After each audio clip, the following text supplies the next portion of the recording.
This was not Turkey's war, but the deaths of one family next to the Syrian border have changed the way that this country sees its neighbours' conflict. The government has called the strike from Syria a final straw.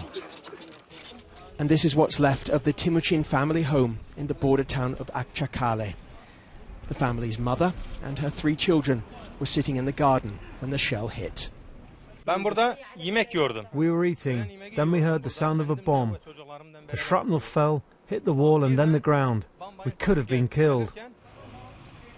Syria has now apologised for the family's deaths, but those here fear another accidental strike.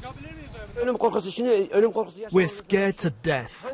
We don't know when another mortar's going to be fired.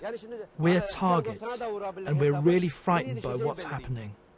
This afternoon, Turkey's Prime Minister won approval from Parliament for military operations inside Syria.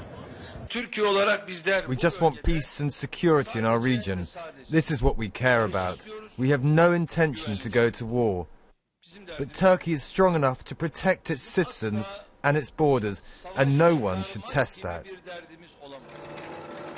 To reinforce this point, the Turkish military is stationed next to the border.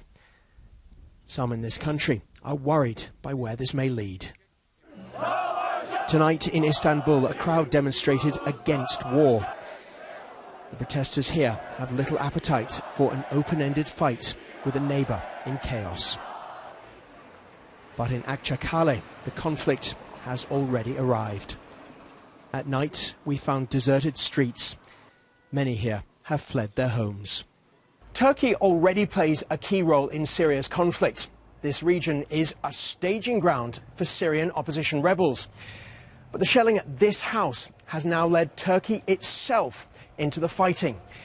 And if that continues, it will change the nature of Syria's war.